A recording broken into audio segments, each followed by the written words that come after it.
ओम शांति बच्चों। आज हम हिंदी साहित्य का दूसरा पार्ट दुख का अधिकार पढ़ने जा रहे हैं। इसके लेखक हैं यशपाल। यशपाल जी का जन्म फिरोजपुर छावनी में सन 1903 में हुआ था। इन्होंने आरंभिक शिक्षा स्थानीय स्कूल में और उच्च शिक्षा लाहौर में पाई। अमर शहीद भगत सिंह आदि के साथ मिलकर इन्होंने भारतीय स्वतंत्रता आंदोलन में भी हिस्सा लिया। यशपाल जी की प्रमुख रचनाएं हैं देशद्रोही, झूठा सच, मेरी तेरी उसकी बात, पिंजड़े की उड़ान और उत्तराधिकारी। मेरी तेरी उसकी बात पर यशपाल जी को साहित्य अकादमी पुरस्कार से सम्मानित किया गया। वर्ग संघर्ष, मनोविश्लेषण इनकी कहानियों की विशेषताएं हैं। यशपाल जी यह मानते रहे कि समाज को उन्नत बनाने का एक ही रास्ता है, सामाजिक समानता के साथ साथ आर्थिक समानता। प्रस्तुत कहानी देश में फैले अंधविश्वासों और ऊंच नीच के भेदभाव को दर्शाती है।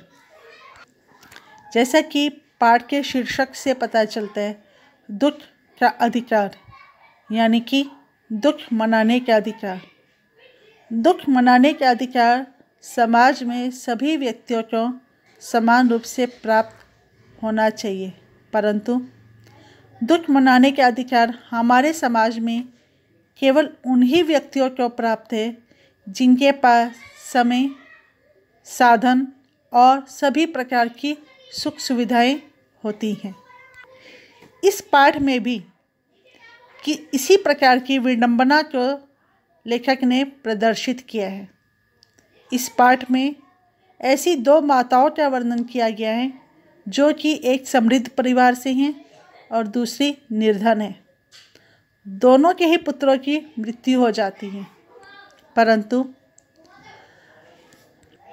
निर्धन माँ अपनी गरीबी के कारण अपने पुत्र के मरने का दुख नहीं मना सकती। इसके विपरीत समृद्ध माँ 2.5 महीने तक अपने पुत्र के वियोग में बिस्तर पर पड़ी रहती हैं, क्योंकि उसके पास सभी प्रकार के सुख साधन हैं, सभी प्रकार की सुविधाएं उपलब्ध हैं। तो बच्चों, अब हम पढ़ते हैं दुख का अधिकार। इस पाठ में बताया गया है कि मनुष्य की जो पोशाक होती हैं वह हमें विभिन्न श्रेणियों में बांट देती हैं। यानी कि जो हमारी पोशाक होती है, यानी कि जिस प्रकार के हम वस्त्र धारण करते हैं, वह ही हमारा समाज में स्तर निश्चित करती है। यानी वह हमें अमीर और गरीब की श्रेणी में लाकर खड़ा कर देती है।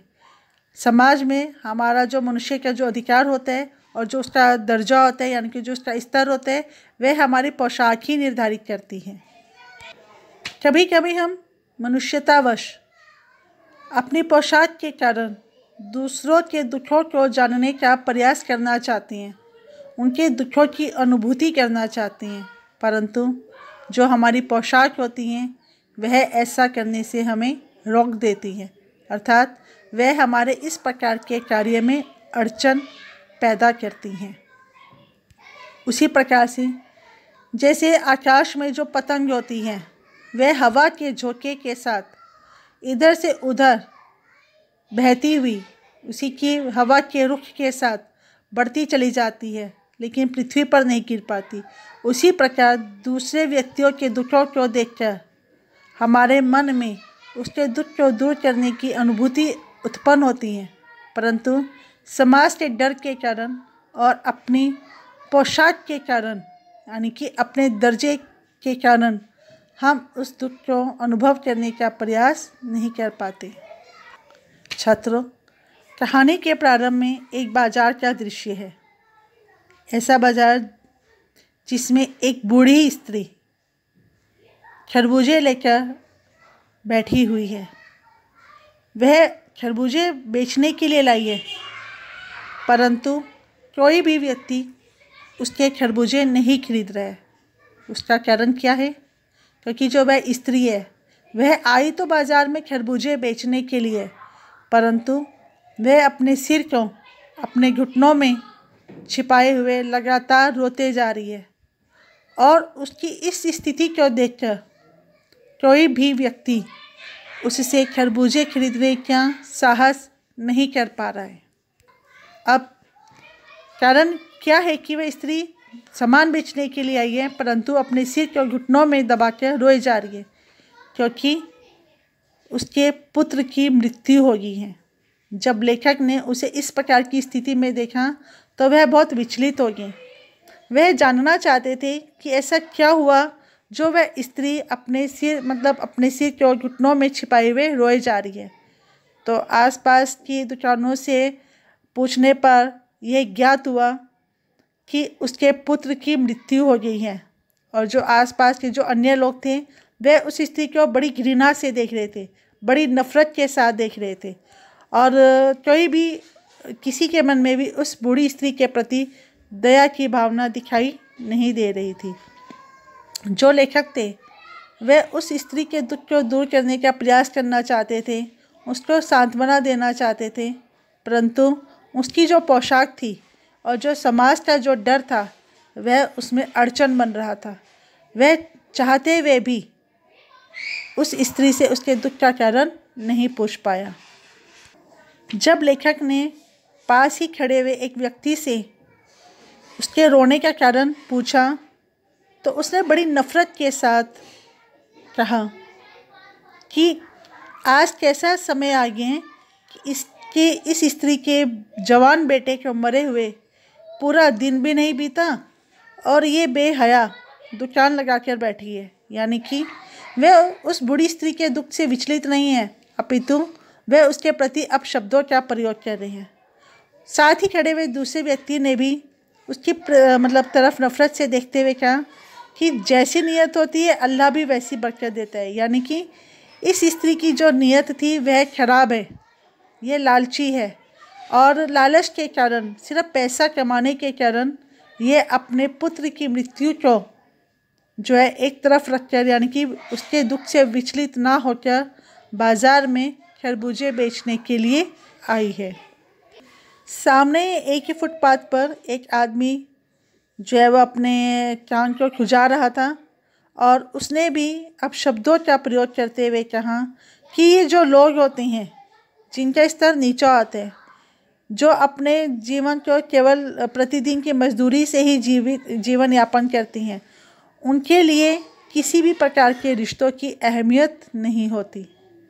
ये लोग केवल रोटी के टुकड़े के लिए जान देते हैं, यानी कि इनके लिए जो रोटी होती है वह ही सब कुछ होता है। रिश्ते, नाते, सगे संबंधी, ये सब चीज़ें इनके लिए मायने नहीं रखती। ये वे लोग थे जो इस बूढ़ी स्त्री के स्तर से बहुत ऊंचे थे। अभी पहले भी बताया बेटा कि जो पोशाक होती है हमें श्रेणियों में बांट देती है, और जो वह स्त्री थी वह बहुत निर्धन थी, और जो ये लोग थे ये संपन्न थे। इसलिए ये बिना उसके दुख के कारण को जाने, बिना यह जाने कि वह स्त्री अपने पुत्र की मृत्यु के अगले ही दिन खरबूजे बेचने के लिए किस लिए आ गई है, उसके लिए अब शब्दों का प्रयोग कर रही हैं।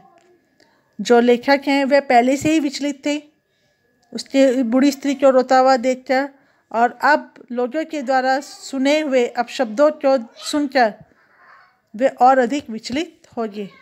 अब उनका जो मन था यह प्रयास कर रहा था कि किसी प्रकार से वह यह ज्ञात कर सकें, यह मालूम कर सकें कि ऐसा क्या हो गया कि वह स्त्री अपने सिर को घुटनों में छिपाए हुए रोए जा रही है।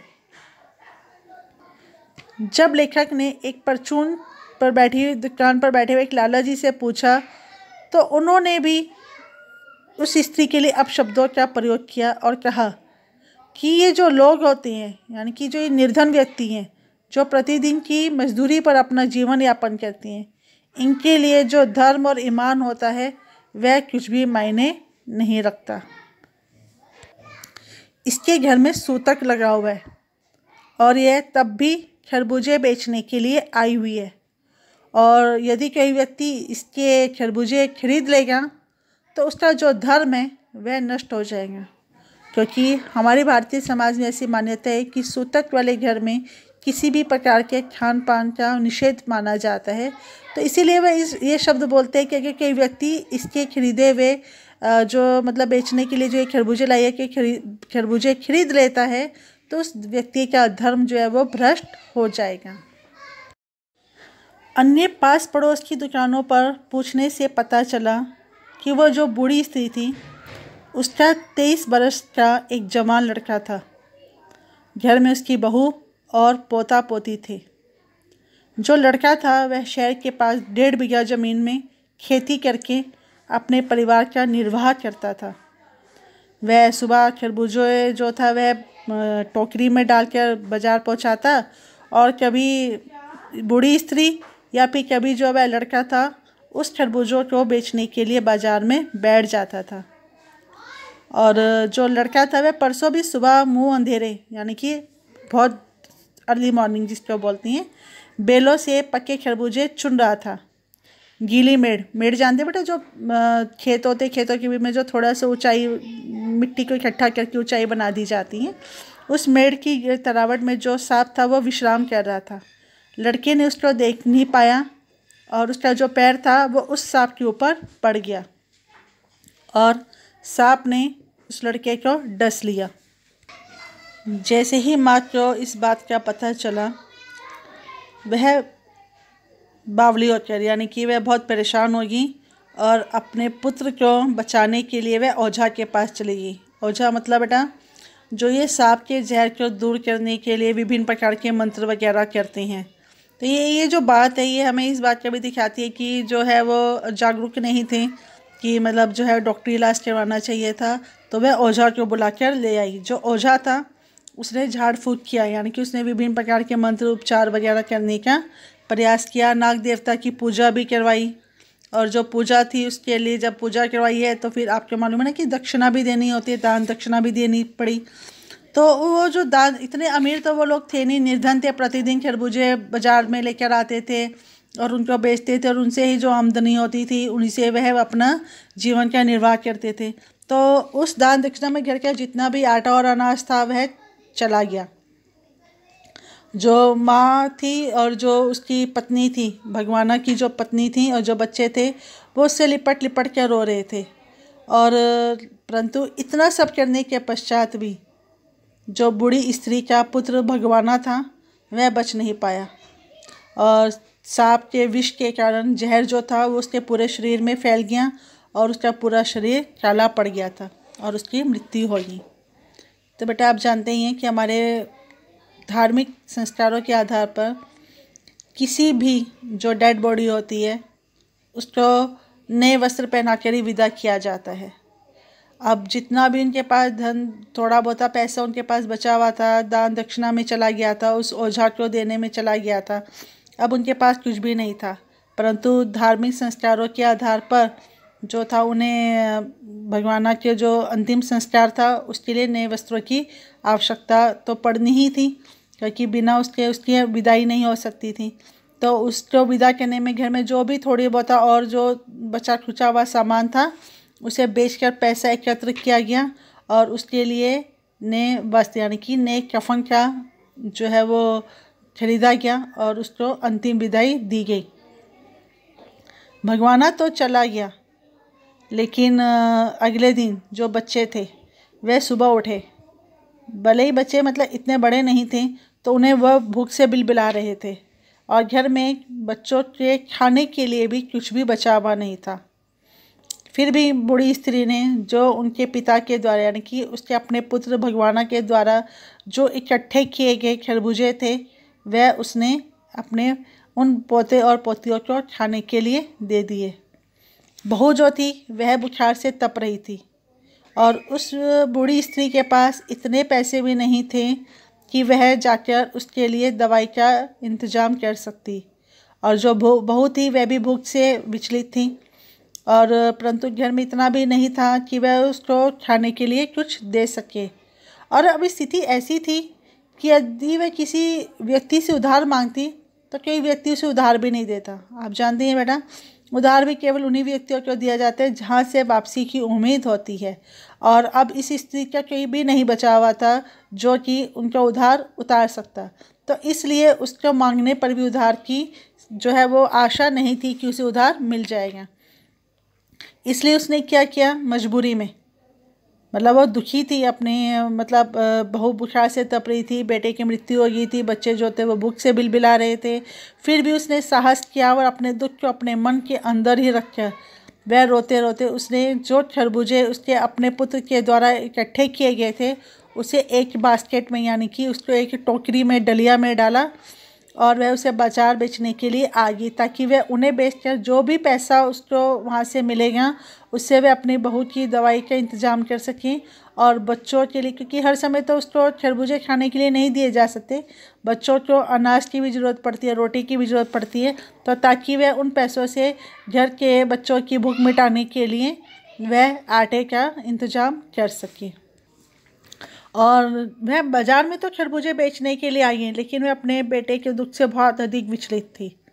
इसीलिए वह जब खरबूजे बेचने के लिए आई तो अपने बेटे की याद में अपने सिर को अपने घुटनों में छिपाए हुए वह लगातार रोए जा रही थी। और जो आसपास के अन्य दुकानदार थे, अन्य जो व्यक्ति थे उस बाज़ार के, वह उसके इस दुख से विचलित नहीं हुए, उसकी सहायता करने की किसी ने भी आवश्यकता नहीं समझी और न ही कोई उसके लिए मानवीयता का जो एक भावना मन में होती है, किसी के मन में भी इसके प्रति उत्पन्न नहीं हुई, अपितु लोगों ने उसके बारे में अपशब्द ही कहे। उसकी इस स्थिति को देखकर जो लेखक था उसे उसका जो मन था वह बहुत अधिक विचलित हो गया। उसे अपने ही पड़ोस की एक संभ्रांत मतलब रिच, अमीर, समृद्ध जो एक स्त्री थी उसका ध्यान आया, क्योंकि वह जो संभ्रांत महिला थी जो कि लेखक के घर के पास में रहती थी, उसके पुत्र की भी मृत्यु हो गई थी और पिछले साल हुई थी उसके पुत्र की मृत्यु। तो वह सोचने लगा कि इस महिला के पुत्र की भी मृत्यु हुई है और उस महिला के पुत्र की भी मृत्यु हुई थी, और जो वह संभ्रांत महिला थी वह अपने पुत्र की मृत्यु के 2.5 मास तक, यानी कि 2.5 महीने तक, 2.5 मंथ तक अपने पलंग से उठ भी नहीं सकी थी।